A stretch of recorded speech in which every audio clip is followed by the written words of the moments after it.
만약 당신이 반월상연골 파열 수술 대기 중이거나 정형외과 의사와 상담을 마치고 몇 주 후에 수술을 받기로 한 상태라면 이 영상을 아무것도 설명하기 전에 꼭 봐야 합니다. 왜냐하면 제가 앞으로 몇 분 동안 말씀드릴 내용이 이것들은 세계에서 가장 중요한 의학 저널에 발표된 4가지 과학적 사실들로 아마도 진료실에서는 들어보지 못했을 것입니다. 그리고 이 사실들을 알게 되면 대화의 흐름이 완전히 달라집니다. 본격적으로 시작하기 전에 무릎 주간에 여러분을 초대하고 싶습니다.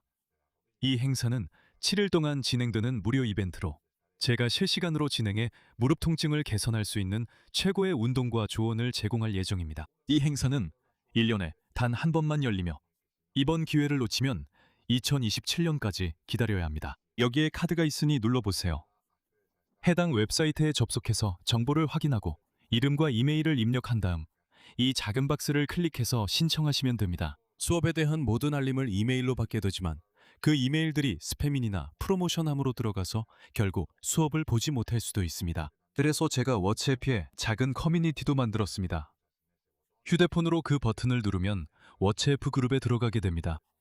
그곳에서는 당신의 번호가 보이지 않으며 저만 글을 쓸 수 있고 이 경험을 완전히 누리고 모든 수업 링크를 100% 받을 수 있습니다. 이제 본격적으로 영상 시작하겠습니다. 수술하지 말라고는 하지 않겠습니다. 다만 그 단계를 밟기 전에 정보를 꼭 알아두라고 말씀드리고 싶습니다. 과학이 10년 넘게 제시해온 정보입니다. 왜냐하면 반월상연골은 임상 진료가 연구 결과보다 몇 년이나 뒤처져 있는 부위 중 하나이기 때문입니다. 그리고 매달 수천 명의 사람들이 수술을 받지만 만약 그들이 이 데이터를 알았다면 아마도 다른 선택을 했을지도 모릅니다. 시작하기 전에 중요한 점을 하나 말씀드리자면 모든 반월상연골이 똑같지 않기 때문에 이것이 이 영상의 나머지 부분이 해당되는지 결정하는 요소입니다. 우리는 반월상연골 파열에 대해 이야기하고 있습니다. 주요 유형은 2가지가 있습니다. 한편으로는 외상성 파열이 있습니다. 젊은 축구 선수나 스키 선수에게서 흔히 볼 수 있는 부상입니다. 회전하다가 넘어지는 사람에게서도 발생합니다. 이전에는 건강했던 반월상연골에서 명확한 파열과 뚜렷한 가장자리가 보입니다. 이러한 파열은 특히 무릎의 기계적인 잠김 현상을 일으키는 경우에는 수술이 도움이 될 수 있습니다. 반면에 퇴행성 파열이 있는데 이는 45세 이상 사람들에게서 대부분을 차지합니다. 이러한 파열은 명확한 외상이 없더라도 나이가 들면서 이미 탄력을 잃어가는 반월상 연골에서 발생하며 종종 초기 관절염이 있는 상황에서 나타납니다. 만약 당신이 45세 이상이고 무릎에 점차적으로 통증이 생겼으며 명확한 충격이나 외상이 없다면 거의 확실하게 당신의 파열은 퇴행성입니다. 그리고 제가 지금부터 말씀드릴 내용은 바로 이런 경우에 관한 것입니다. 4가지 정보를 알려드릴 텐데 첫 번째를 시작하기 전에 한 가지 빠르게 말씀드릴 게 있습니다. 이런 종류의 내용에 관심이 있으시다면 쉽게 설명해드리는 방식으로 간단하고 명확하게 저는 매주 주간 뉴스레터를 보내드리고 있습니다. 그 안에는 제가 한 주 동안 올린 모든 영상, 운동법, 상담에서는 찾을 수 없는 정보들이 담겨 있습니다. 여러분의 몸을 돌보고 삶의 질을 높이는 최고의 방법입니다. 바로 위에 링크가 있으니 확인해보세요. 오른쪽 상단 모서리, 설명란 또는 첫 번째 댓글에 링크가 있습니다. 들어가셔서 이메일을 남기고 등록하시면 됩니다. 완전히 무료입니다. 그리고 이미 20만 명이 넘는 분들이 함께하고 있습니다. 첫 번째 사실입니다. 퇴행성 반월상연골 수술은 위약보다 낫지 않습니다. 단기적으로도 장기적으로도 마찬가지입니다. 그리고 이것은 제 의견도 아니고 과장된 헤드라인도 아닙니다. 이것은 2013년에 뉴잉글랜드 저널 오브 메디신에서 발표한 내용입니다. 이 저널은 란셋과 함께 세계에서 가장 중요한 의학 저널입니다. 이 연구의 이름은 피델리티이고 세계 최고의 정형외과 의사 중 한 명이 이끌었습니다. 그들이 한 일은 매우 대담하고 매우 단순한 것이었습니다. 35세에서 60세 사이의 환자 146명을 모았고 모두 퇴행성 반월상연골 파열 증상을 가지고 있었습니다. 그들은 모든 환자를 수술실로 데려갔습니다. 모두를 마취시켰습니다. 그리고 절반에게는 실제 관절경 수술을 해서 손상된 반월상연골 조각을 제거했습니다. 나머지 절반에게는 가짜 수술을 했습니다. 관절경 수술을 위한 작은 구멍을 냈고 환자가 느끼기에는 수술하는 것처럼 기구를 밖에서 움직였지만 반월상연골에는 손을 대지 않았습니다. 환자도 추적 관찰팀도 누가 어떤 수술을 받았는지 알지 못했습니다. 1년 후 두 그룹 사이에는 차이가 없었습니다. 통증도, 기능도, 삶의 질도 차이가 없었습니다. 그리고 이것이 핵심 데이터입니다. 피델리티 연구팀은 같은 환자들을 5년 동안 추적 관찰했습니다. 그리고 10년간의 데이터가 최근에 발표되었습니다. 그리고 결론은 변하지 않았습니다. 실제 수술은 가짜 수술이나 모의 수술보다 더 나은 결과를 보이지 않았습니다. 1년, 5년, 10년 이 지나도 마찬가지였습니다. 쉽게 말하면 사람들이 퇴행성 반월상연골 관절경 수술에 기대는 모든 이 점은 플라시보 효과로 보입니다. 반월상 연골이 퇴행성일 때 수술 자체는 광고되는 이점을 제공하지 않습니다. 그리고 이것은 단순한 일화가 아닙니다. 이것은 이 수술에 대해 존재하는 가장 엄격한 연구이며 가장 어려운 방법론으로 진행되었고 가장 오랜 기간 동안 추적 관찰된 결과가 발표된 연구입니다. 이것은 현대의학에서 임상적 진실에 가장 가까운 결과입니다. 인상적이죠? 두 번째 사실, 수술은 장기적으로 관절염을 가속화시킬 수 있습니다. 여기서부터는 대부분의 사람들이 잘 모르는 부분이자 가장 걱정해야 할 부분입니다. 장기적인 기간입니다. 왜냐하면 수술이 도움이 되지 않을 뿐만 아니라 오히려 수술을 하지 않는 것보다 더 나쁠 수 있기 때문입니다. 게다가 시간이 지나면서 무릎의 예후가 더 나빠질 수도 있습니다. 부분 반월 상연골 절제술을 하게 되면 아주 작은 부분이라도 관절에서 하중을 흡수해주는 구조물의 일부를 제거하는 것입니다. 반월 상연골은 우연히 거기에 있는 것이 아닙니다. 매우 구체적인 생체역학적 기능을 가지고 있습니다.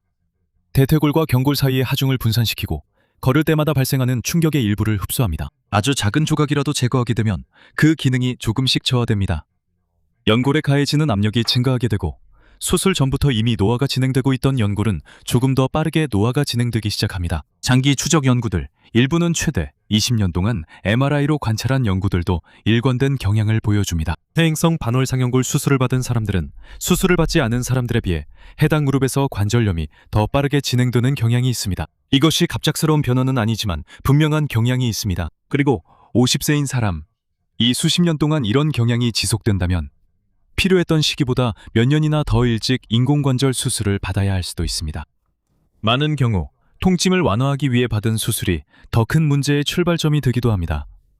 그리고 이런 부분은 환자와의 대화에서 거의 언급되지 않습니다. 세 번째 정보입니다. 잘 계획된 재활치료는 수술에 따르는 위험 없이 동일한 통증 완화 효과를 얻을 수 있습니다. 이 점을 정말 확실하게 말씀드리고 싶습니다. 왜냐하면 이것이 구체적인 대안이기 때문입니다. 그리고 이건 역시 같은 저널인 뉴 잉글랜드 저널 오브 메디신에서 나온 내용입니다. 같은 해인 2013년에 또 다른 정형외과 의사가 주도한 연구에서 반월상 연골 부분 관절경 수술과 잘 계획된 물리치료 및 운동 프로그램을 비교했습니다. 퇴행성 파열이 있는 환자들을 1년 동안 추적 관찰한 결과 또다시 결과는 동일했습니다. 재활을 받은 사람들은 수술을 받은 사람들과 동일한 통증 완화와 기능 개선을 얻었습니다. 하지만 엄청난 차이가 있었습니다. 무슨 차이냐고요? 재활그룹은 수술실에 들어가지 않았고 2주 동안 목과를 짚을 필요도 없었으며 직장 생활에서 빠졌다가 다시 복귀할 필요도 없었습니다. 점진적으로 그들은 수술적 위험에 노출되지 않았고 아무리 작더라도 그런 위험이 없었으며 무릎의 생체역학에도 영향을 주지 않았습니다. 장기적으로 보면 앞서 언급한 데이터에서 볼 수 있듯이 말이죠. 그리고 논리적인 질문이 나오죠. 어떤 운동이 효과가 있을까요? 여기 답이 있습니다. 대퇴사두근의 점진적인 강화 운동입니다. 특히 내치광근 그리고 엉덩이 근육을 강화하는 것이 중요합니다. 왜냐하면 강한 엉덩이는 무릎에 가해지는 부담을 크게 줄여주기 때문입니다. 무릎의 전체 가동 범위에서의 움직임, 특히 완전한 신전, 안정성 운동, 그리고 자전거나 일리프티컬과 같은 저충격 유산소 운동이 중요합니다. 그리고 통증 관리에 대한 교육도 중요합니다. 어느 정도의 통증을 견뎌야 하는지, 어떻게 운동해야 하는지, 일주일 동안 어느 정도의 운동량으로 해야 하는지 알아야 합니다. 그래야 어떤 통증이 위험한지, 어떤 통증이 위험하지 않은지 알 수 있습니다. 이것이 가장 중요한 요소인 꾸준함이 포함된 패키지입니다. 8주에서 12주 동안 운동 효과를 유지하면서 점진적으로 부하를 조절해 나가야 합니다. 그리고 만약 과체중이라면 체중 1kg을 줄일 때마다 걷는 동안 무릎에 가해지는 하중이 약 4kg씩 줄어듭니다. 이것이 내부를 건드리지 않고도 반월 상연골에 가해지는 압력을 줄일 수 있는 가장 효율적인 방법입니다. 어디서부터 시작해야 할지 전혀 모르겠다면 걱정하지 마세요. 제가 1000개가 넘는 영상을 준비해두었으니 언제든지 참고하실 수 있습니다. 그리고 여기 가장 쉬운 방법부터 대퇴사두근을 강화할 수 있는 영상을 하나 남겨드릴 테니 시작해보세요. 자신감을 가질 수 있도록, 그리고 체력이 더 좋은 분들을 위한 더 어려운 방법까지 준비되어 있습니다. 다양한 체력 수준에 맞는 방법들이 있습니다. 4. 수술실에 들어가기 전에 정형외과 의사에게 꼭 해야 할 3가지 질문이 있습니다. 이 질문들은 공격적인 것이 아니며 과학적으로 권장되는 질문들이고 최신 지식을 갖춘 전문가라면 아무 문제 없이 답해줄 것입니다. 첫 번째, 제 반월 상연골 파열은 외상성인가요? 아니면 퇴행성인가요? 만약 의사가 퇴행성이라고 말한다면 이 영상에서 말씀드린 모든 내용이 당신에게 해당되고 수술에 대한 대화의 분위기도 달라집니다. 만약 의사가 명확하게 외상성이고 관절이 잠기는 증상이 있다고 말한다면 그건 또 다른 이야기입니다. 그런 경우에는 수술이 실제로 문제가 될 수 있습니다. 수술을 받기 전에 물리치료와 정해진 운동을 먼저 시도해봐야 하지 않을까요? 만약 답이 아니오라면 수술을 미루고 시도해볼 수 있도록 모든 정보를 얻은 것입니다. 첫째, 최소 8주에서 12주 동안 진지하게 재활을 해야 합니다. 어디서나 볼 수 있는 일반적인 운동표가 아니라 무릎의 3가지 핵심 요소를 모두 다루는 점진적인 재활이어야 합니다. 가동성, 근력, 그리고 안정성입니다. 운동을 조정하고 시간이 지남에 따라 점진적으로 진행해야 합니다. 세 번째 질문입니다. 수술이 10년 또는 15년 후에 이 무릎의 관절염을 가속화할 확률은 얼마나 됩니까? 만약 답이 전혀 없다라면 그 대답은 장기 추적 연구 결과와 일치하지 않습니다. 만약 답이 어느 정도 위험이 있다고 한다면 이미 올바른 결정을 내리기 위해 필요한 또 다른 중요한 근거를 손에 쥐고 있는 것입니다. 이 세 가지 질문으로 대화의 수준이 완전히 달라집니다.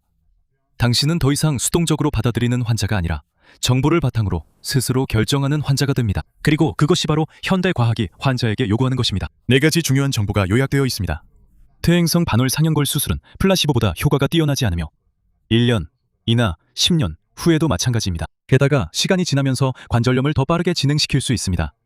잘 계획된 재활치료는 어떤 위험도 없이 동일한 완화를 얻을 수 있습니다. 정형외과 의사에게 해야 할 세 가지 질문이 다음 단계를 신중하게 결정할 수 있는 기준을 제공합니다. 그리고 이제 제가 제안을 하나 하겠습니다.